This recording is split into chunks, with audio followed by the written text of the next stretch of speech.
Hello student,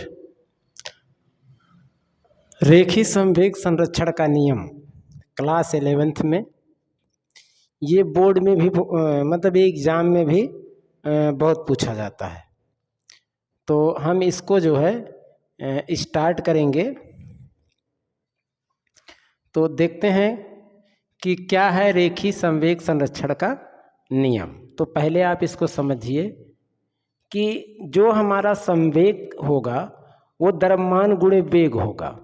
तो अगर हम ये मान लें कि एक पिंड यहाँ है और ये इस डायरेक्शन में गति कर रहा है और इसका द्रव्यमान m1 है, ये पहले u1 वेग से गति कर रहा है, प्रारंभिक वेग।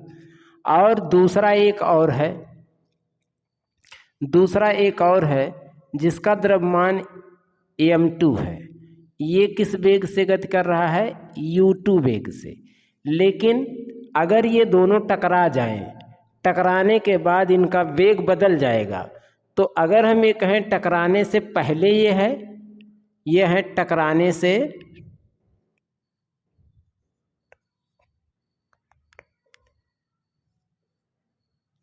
पहले,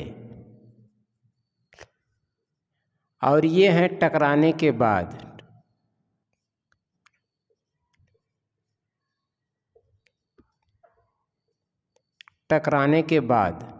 अब टकराने के बाद जो वेग होगा m1 का वो v1 हो जाएगा, और जो m2 का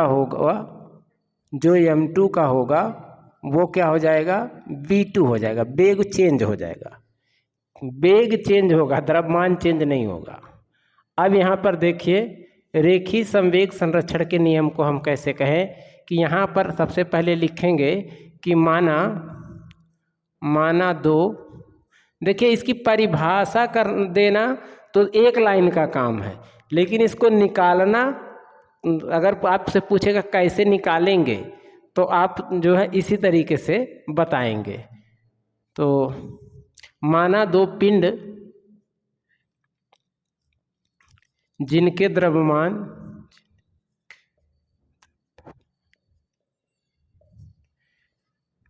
m1 व m2 हैं, इनका प्रारंभिक वेग, इनका प्रारंभिक वेग या टकराने से पहले वेग, इनका टकराने से पहले वेग u1 व u2 है।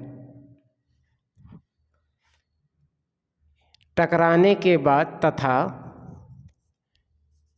टकराने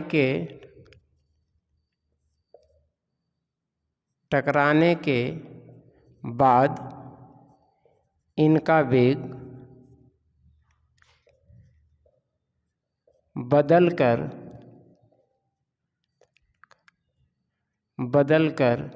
v1 व v2 हो जाता है। तब टकराने से पहले संवेग, तो टकराने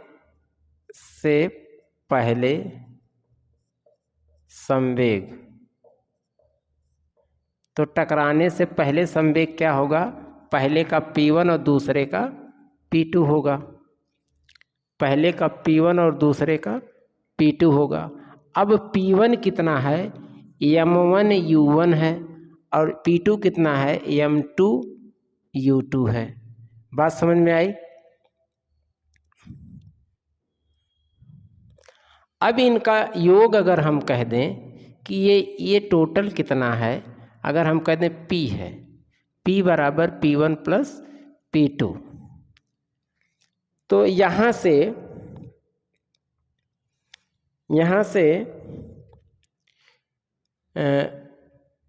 अगर हम इसकी बात करें, या ये जो हमारा p1 और p2 है वो p के बराबर है, तो अगर हम इसका क्या कर दें, पहले इसका कर लीजिए dp बाई डी टी समाकलन कर रहे हैं, मतलब अवकलन कर रहे हैं, और D P one by D T plus D P two by D T, अगर ऐसा हम कहें तो ये हमारा जो संवेग आएगा वो संवेग इसका बल के बराबर होगा। संवेग परिवर्तन किसके बराबर होता है? बल के बराबर होता है। तो यहाँ से पता चला इसका बल कितना होगा F, और इसका बल कितना होगा F1, और इसका बल होगा कितना F2। तो अगर हम ये कहें कि इस पर कोई बाह्य बल नहीं लग रहा है, कोई बाह्य बल नहीं लग रहा है, तो इसका जो रेखीय संवेग होगा वो नियत होगा। तो F बराबर अगर इतना मिल गया तो यहाँ पे हम क्या करेंगे, इसको कह दें जीरो, इसको कह दें जीरो, ये एक्सटर्नल फोर्स है। तो अब अलग अलग पिंडों पे भी ये लगने वाले एक्सटर्नल फोर्स हैं। तो अगर हम ये कह दें कि D P by D T equal to F external, ये दोनों का जो ये इसके बराबर एफ है, ये इसके बराबर एफ है ना, तो इसकी बात कर रहे हैं एक्सटर्नल। अब यहाँ से ध्यान से देखना कि अगर हम ये कहें कि इस पर बाह्य बल जो लग रहा है, कण पर बाह्य बल जो लग रहा है वो नहीं लग रहा है, इसका मतलब बाह्य बल जीरो है, तो dp जो होगी और जो dt होगी, dp जो होगी और जो dt होगी तो वो जीरो के बराबर होगा। अगर इससे हम तिरछा गुणा कर दें तो ये भी जीरो हो जाएगा। तो आपका हो जाएगा dp बराबर जीरो, dp बराबर जीरो। कब? जब उस पर कोई बाह्य बल ना लगे, तो उसका रेखीय संवेग माने जो संवेग में परिवर्तन है वो शून्य होगा। इसका मतलब रेखीय परिवर्तन पर कोई फर्क नहीं पड़ेगा। जो यहाँ पे संवेग हमने कहा पहला v1 है, दूसरे v2 है, ये चेंज नहीं होगा, ये चेंज नहीं होगा। मतलब पहले का p1 दूसरे का p2 रेखीय संवेग है, तो वो अलग अलग है ना दोनों का, इसका p1 है इसका p2 है। अगर इसका संवेग चेंज होने की बात हम कर रहे हैं तो चेंज ही नहीं होगा, जो जिसका है संवेग वो उसका संवेग वही रहेगा, न टकराने से पहले जो रहेगा वही टकराने के बाद भी रहेगा संवेग। तो संवेग इसके हिसाब से हम dp इक्वल टू जीरो के हिसाब से हम इसका रेखीय संवेग के नियम को क्या लिख सकते हैं, हम यहाँ डबल इन्वर्टेड कामा में लिख सकते हैं, यदि बाह्य बल या बाह्य बल की अनुपस्थिति में बाह्य बल की अनुपस्थिति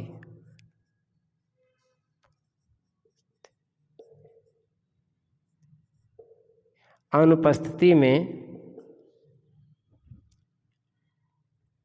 पिंड का रेखीय संवेग संरक्षित रहता है।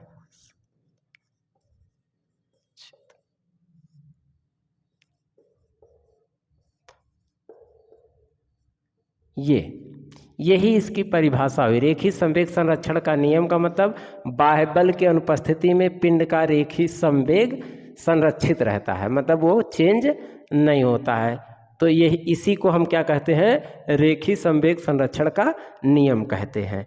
तो ये चीज़ आप नोट कर लीजिए, रेखीय संवेग संरक्षण के नियम में इतनी चीज़ बहुत शॉर्टकट है। अब हम इसको जो है प्रूफ करना चाहेंगे कि अगर इसका द्रव्यमान ये है, इसका द्रव्यमान है ये, तो टकराने के पहले और टकराने के बाद इस पर क्या फर्क पड़ेगा। या इसको आप इस तरीके से कर लीजिए कि पहले इतना नोट कर लीजिए कि हमको अगर कोई परिभाषित करने के लिए कहेगा तो हम कैसे करेंगे, तो आप इस तरीके से कर लीजिएगा। हो गया। अब हम करेंगे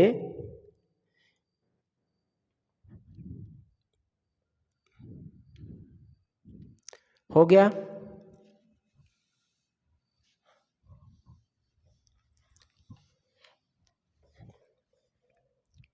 अब ध्यान से देखिएगा, अब हम करेंगे कि दो पिंडों के बीच रेखीय संवेग संरक्षण, दो पिंडों के बीच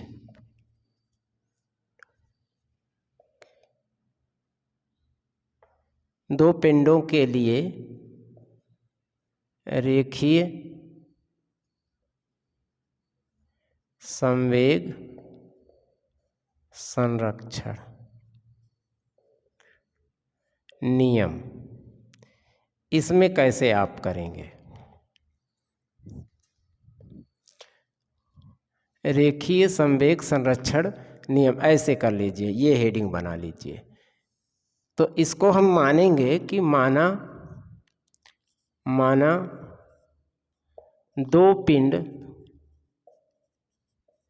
जिनके द्रव्यमान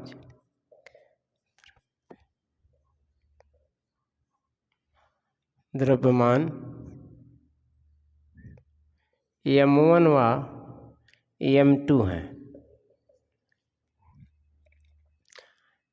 टकराने से पहले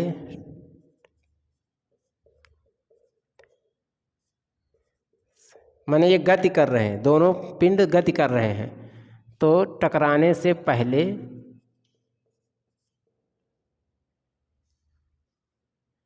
इनके वेग क्रमशः u1 व u2 है। तो अब यहाँ पर इनका जो संवेग होगा वो इसके कारण P1 कितना होगा, m1 u1 होगा, P2 कितना होगा, m2 u2 होगा। अब अगर इन दोनों को जोड़ें तो P1 कुल संवेग, टकराने से पहले कुल संवेग, टकराने से पहले कुल रेखीय संवेग,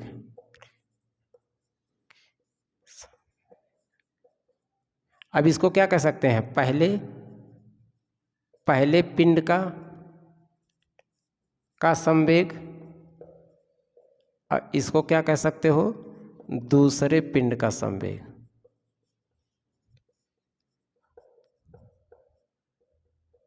ऐसा कह सकते हो। तो टकराने से पहले कुल रेखीय संवेग क्या हो जाएगा, P1 प्लस P2, और ये होगा चेंज नहीं होगा, मतलब ये चेंज नहीं होगा, तो P1 प्लस P2 बराबर नियतांक। तो यहाँ पर आप रख सकते हैं m1 u1 plus m2 u2 बराबर नियतांक।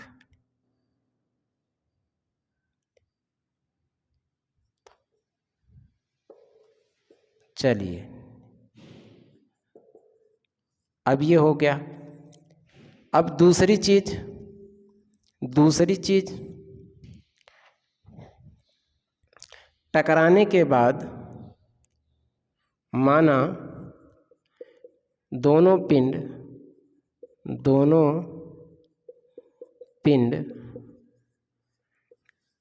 टकराने के बाद इनका वेग बदलकर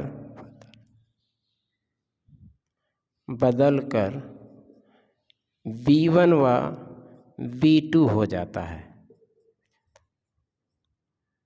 v1 व v2 हो जाता है। तब इनका संवेग, तब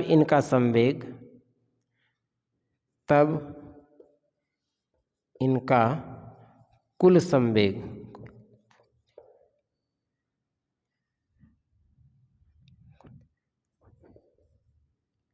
m1 v1 plus m2 v2 होगा। अच्छा, अब ये जो दोनों m1 u1 plus m2 v2 नियतांक है, तो क्या ये नहीं नियतांक होगा, ये भी नियतांक होगा। तो m1 v1 plus m2 v2 बराबर नियतांक। अब ध्यान से समझिएगा, अगर ये भी नियतांक है, ये भी नियतांक है, तो इसका मतलब है ये इसके बराबर है। तो हम लिख सकते हैं संवेग संरक्षण के नियम से, संवेग संरक्षण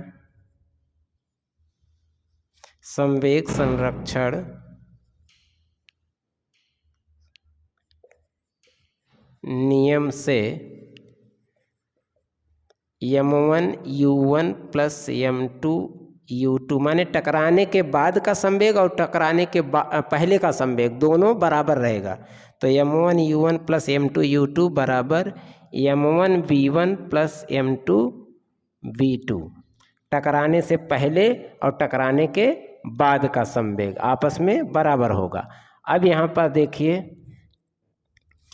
अगर हम m1u1 को यहीं इधर ले जाएं तो ये हो जाएगा m1v1, और ये वाला पार्ट इस वाले पार्ट के पास इसको ले जा रहे हैं, इसके पास ले जा रहे हैं, और इसको इसके पास ले आएंगे। तो m1u1 उधर जाएगा तो माइनस में हो जाएगा m1u1, और इधर क्या था m2u2 था, तो इसको इधर ले आया हमने तो माइनस में हो गया, माइनस m2v2 प्लस m2u2। अब यहाँ पर ध्यान दीजिएगा, m1 यहाँ कॉमन कर लें, यहाँ हो जाएगा v1 माइनस u1, और यहाँ पर हो जाएगा अगर हम क्या कॉमन ले लें, माइनस m2 कॉमन ले लें तो यहाँ पर आ जाएगा v2, यहाँ पर माइनस हो जाएगा क्योंकि ये अंदर जाएगा तो माइनस, और ये माइनस यहाँ प्लस बनना तो माइनस माइनस प्लस, तो यहाँ पर हो जाएगा v2 u2 हो जाएगा। ये चीज़ समझ में आई। अब इसी पूरे पक्ष को इधर लिख दो, m1 v1 माइनस u1 इधर लिख दो, और इस पक्ष को उधर लिख दो m2 v2 माइनस u2। ये माइनस अब चाहे यहाँ लगाओ चाहे यहाँ लगाओ, दोनों जगहों में से एक जगह माइनस लगेगा। इस तरीके से आप इसका इक्वेशन दे सकते हैं। इस तरीके से इसका इक्वेशन आप दे सकते हैं।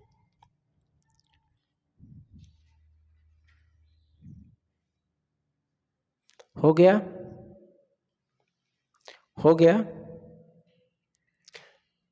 भाई, कुछ नहीं है, दो पिंड मानना, उसका पहले वेग, प्रारंभिक वेग जो होगा वो मान लेना, फिर उनका संवेग मान लेना, इसी के हिसाब से m1 संवेग द्रव्यमान गुणे वेग होता है ना, तो उसके हिसाब से इसको मानिए तो यहाँ पर पहुँचाओगे।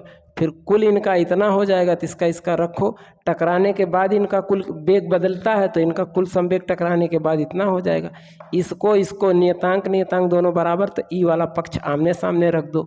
जब ये वाला आमने सामने रखोगे तो इस तरीके से होगा, इसको 1 1 को एक साइड में कर देना, 2 2 को एक साइड में कर देना, इस तरीके से बन जाएगा। हो गया, चलिए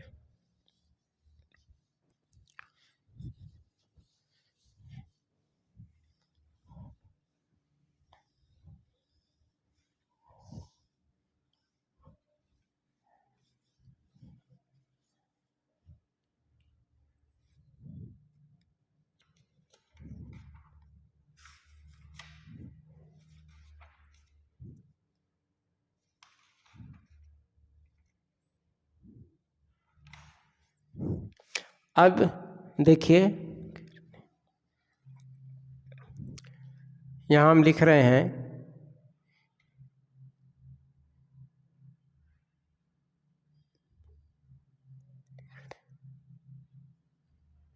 घिरनी से संबंधित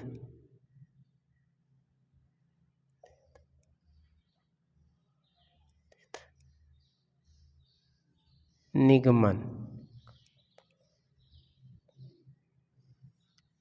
ये मोस्ट इम्पॉर्टेंट है।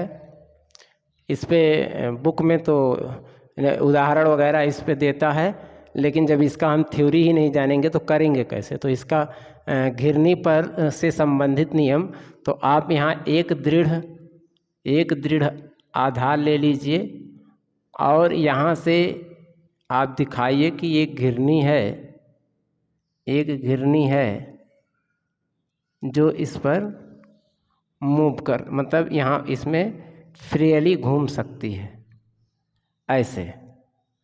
तो आपको दिखाना है, इसको दिखाना है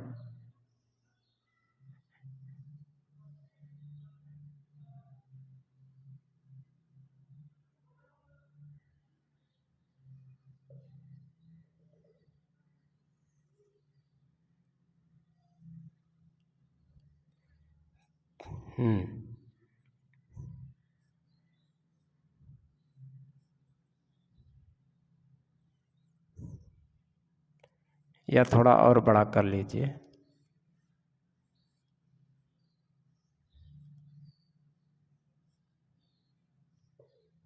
चलिए यहाँ हमें दिखाना, अगर हम इसको A1 मान लें, इसको A2 मान लें, तो जितनी वेग से ये जाएगा उतने वेग से ये आएगा, तो त्वरण भी समान होगा, त्वरण भी समान होगा, वेग भी समान होगा। बस क्या फर्क होगा कि अगर ये अपवर्ड जा रहा है तो ये डाउनवर्ड आएगा, बस इतना। दिशा एक दूसरे के अपोजिट होगी और इसमें 1 और 2 का मतलब अलग अलग नहीं होगा। A1 A2 के बराबर ही है पर दिशा अलग है, दिशा अलग है। तो एक तो पूछता है कि इसमें दिखाओ कि त्वरण क्या है, मतलब दोनों बराबर है या क्या है। तो त्वरण पर एक आप इस पे निकालेंगे कि कुछ चर्चा त्वरण पर करिए। अब दूसरी चीज पूछता है कि वेग, तो इसका वेग इस तरीके से, इसका वेग इस तरीके से। तो अब हम यहाँ पर दिखा दें कि इसका ये इधर जा रहा है और ये त्वरण इधर है, और इसका m1 है और ये m2 है। अब यहाँ पर सबसे पहले हम निकालेंगे क्या, त्वरण में संबंध, त्वरण में संबंध, या पहले वेग में संबंध कर लें, वेग में संबंध। फिर दूसरा त्वरण में संबंध,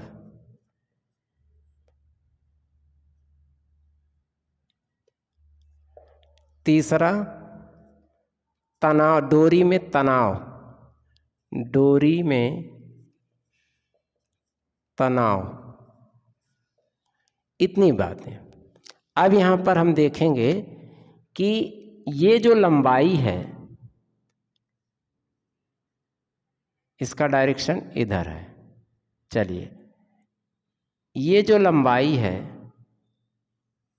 ये डोरी की जो लंबाई है वो हम क्या मान लें,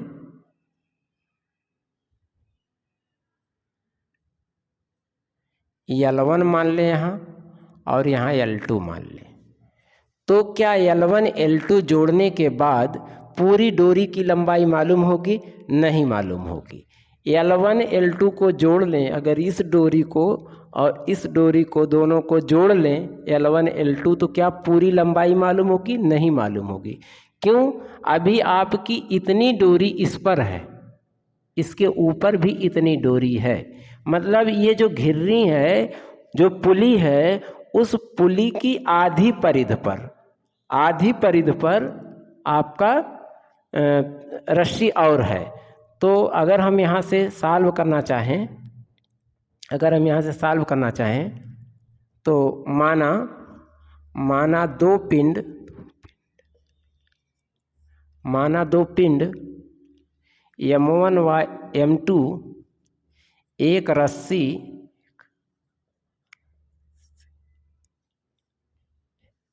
जिसकी लंबाई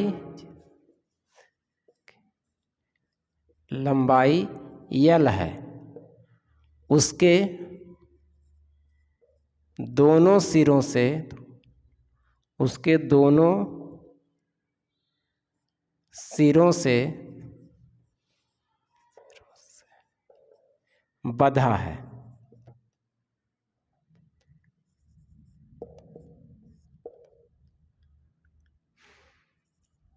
बंधे हैं। तो M1 M2 दोनों सिरों से बंधे हैं। अब L बराबर कितना होगा? L बराबर होगा L1 plus L2 plus pi are. कैसे ये इतना कैसे एक्स्ट्रा हो गया? देखो L1 L2 और अभी इतना और, तो पूरा परिध कितना होता? अगर इसकी त्रिज्या r है तो, अगर इसकी त्रिज्या कितनी है? r है, तो इसका परिध कितना होगा? परिध कितना होगा? 2 पाई r होगा। अब बात आई कि इसका आधा कितना होगा? तो आधा होगा 2 पाई r बाई 2। आधा करने के लिए 2 से डिवाइड करते हैं तो ये कट गया, पाई r बचा। तो समझ में आ गया? ये समझ में आ गया? ठीक। अब यहाँ से अगर हम अवकलन कर दें, क्या कर दें? अवकलन कर दें। अवकलन करने पर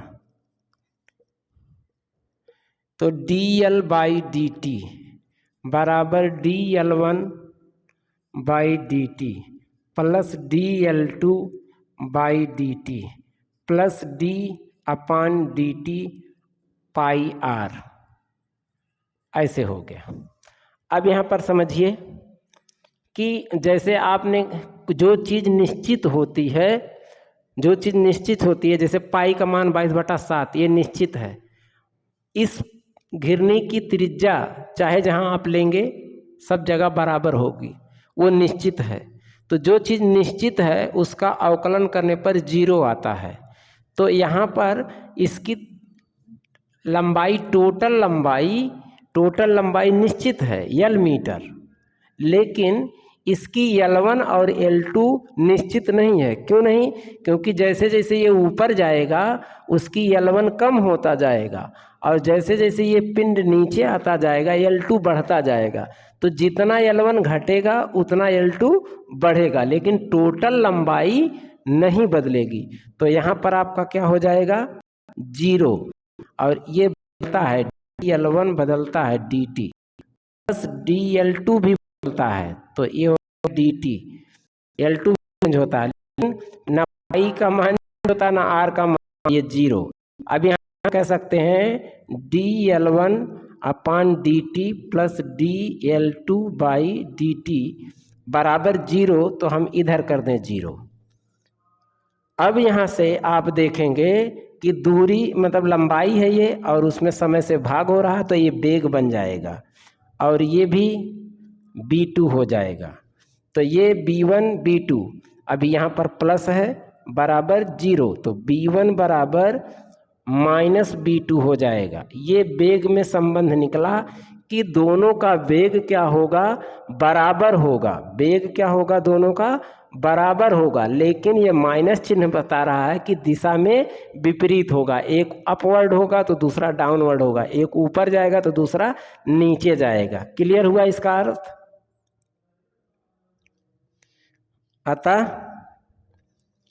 अतः दोनों पिंडों के वेग बराबर होंगे, केवल दिशा एक दूसरे के विपरीत होगी।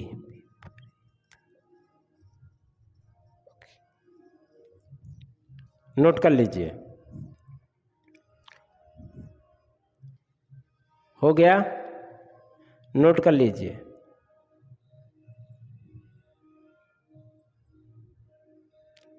अब यहाँ से देखिए नंबर दो यहाँ से त्वरण से संबंध हम निकालेंगे। तो जब हमारा b1 और प्लस b2, चूँकि b1 प्लस b2 बराबर 0, तो इसका अवकलन करने पर db1 dt plus dv2 by dt बराबर किसके? 0 के।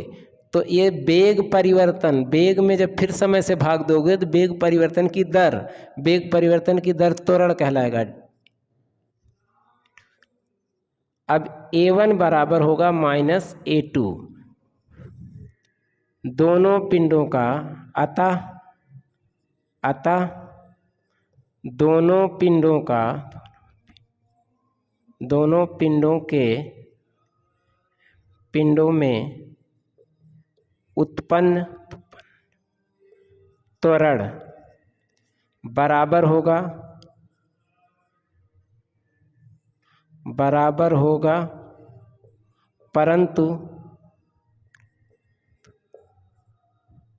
परंतु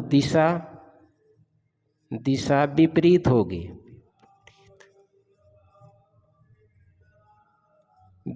होगी। नोट कर लीजिए, दोनों त्वरण, जितना ये त्वरण से ऊपर जाएगा उतने ही त्वरण से ये नीचे आएगा, दोनों बराबर होगा पर दिशा एक दूसरे के विपरीत होगी। नोट हो गया। चलिए अब यहाँ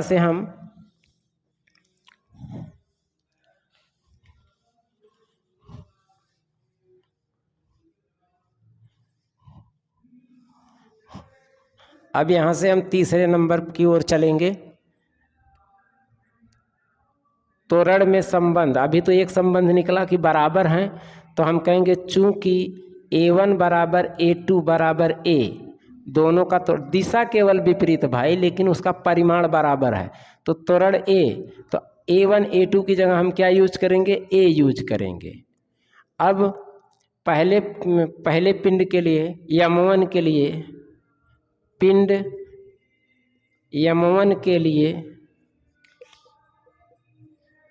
M1 के लिए फ्री बॉडी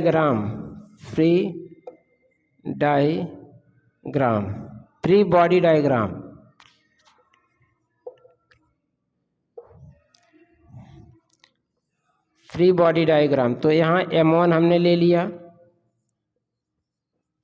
यहाँ भार नीचे की ओर काम करेगा, M1G भार नीचे की ओर काम करेगा, और इसका भार M2G ऊपर की ओर का, मतलब इसका भी नीचे की ओर, ऊपर की ओर बोल रहे हैं, भार हमेशा नीचे की ओर काम करता। तो गर्मी से देख रहे हैं ये हाल है, टपक रहा है। चलिए कोई बात नहीं। तो अब यहाँ पे इसका तनाव, डोरी में तनाव T और डोरी में तनाव T, तो यहाँ पे डोरी में तनाव हमने T ले लिया। देखिए ये तनाव, रस्सी एक ही है, इसलिए T जो है ये इधर से तनाव और इसका इधर से तनाव, हमेशा एक बॉडी यहाँ एक बॉडी यहाँ, तो इसका इधर होता है। तो अब यही नीचे ला दो तो देखो इसका इधर हो जाएगा, इसका इधर हो जाएगा, तो दोनों का तनाव ऊपर की ओर। अब इसके लिए देखिए त्वरण यहाँ पर, त्वरण जो यहाँ पर है, मतलब हम यहाँ कह सकते हैं A1 बराबर A, ये किस डायरेक्शन में है, ऊपर के डायरेक्शन में है, तो ऊपर की ओर जा रहा है। तो यहाँ से ये पिंड कहाँ जा रहा है, ऊपर जा रहा है, तो इसका मतलब है कि ये ज़्यादा है।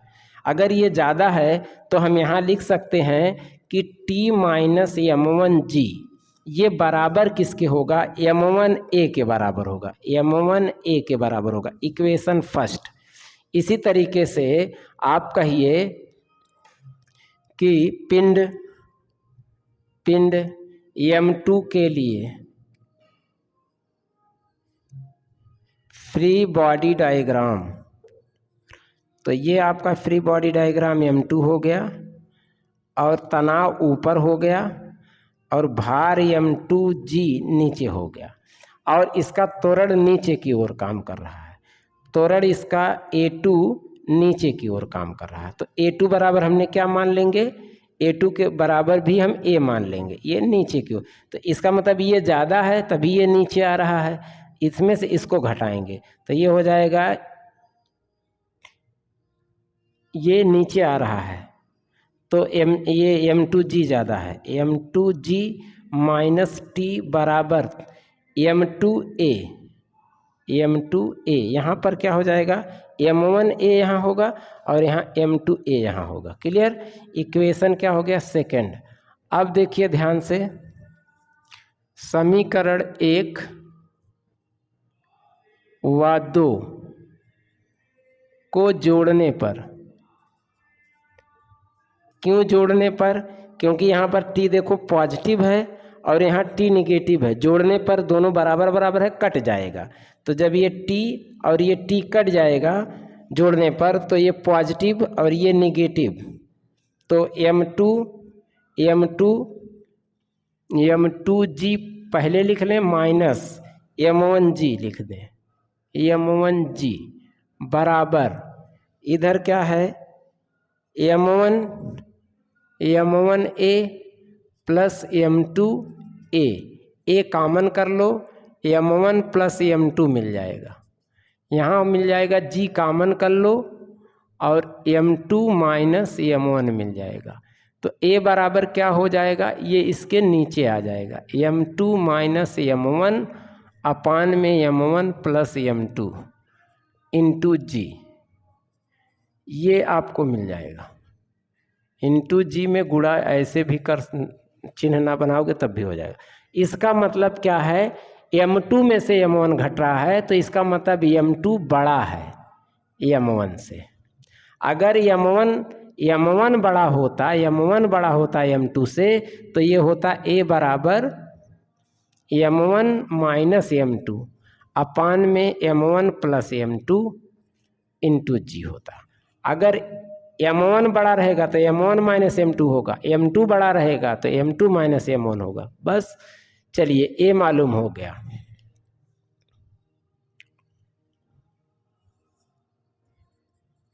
यदि m1 बड़ा हो m2 से तब ये लग जाएगा। हो गया, नोट कर लें। चलिए अब हम तनाव की बात करेंगे।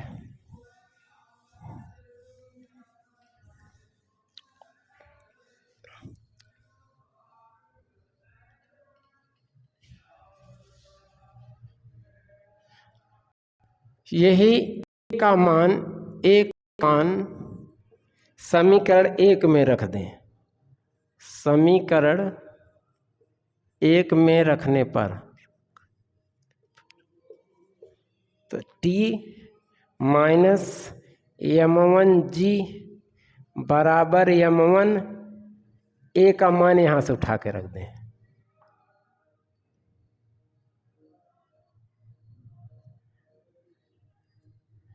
a का मान यहाँ से रख दें, m2 और m1, a का मान है m2 माइनस m1 अपान में m1 प्लस m2 इंटू जी। अब यहाँ से देखिए m1 m2 g, m1 m2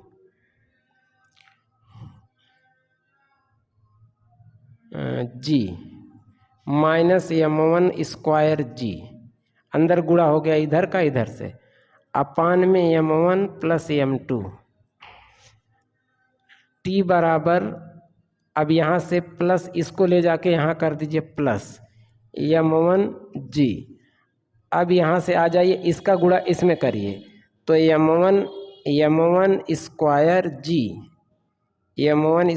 जी प्लस m1 m2 जी, इसका गुणा इसमें हो रहा है। और अब यहाँ से बटे में टोटल, इधर का पार्ट भी लिख दो, ये वाला part m1 m2 g minus m1 square g plus ये पूरा पार्ट में m1 प्लस m2। अब यहाँ से देखिए कुछ कट जाएगा, ये t बराबर निकल रहा है m1 g m2 g। अब यहाँ से m1 m2 दो बार है तो 2m1 m2 और g यहाँ बाहर लिख दे रहे हैं, बटे में अभी m1 प्लस m2, ये किसके बराबर आया, t के बराबर आ गया। नोट कर लीजिए।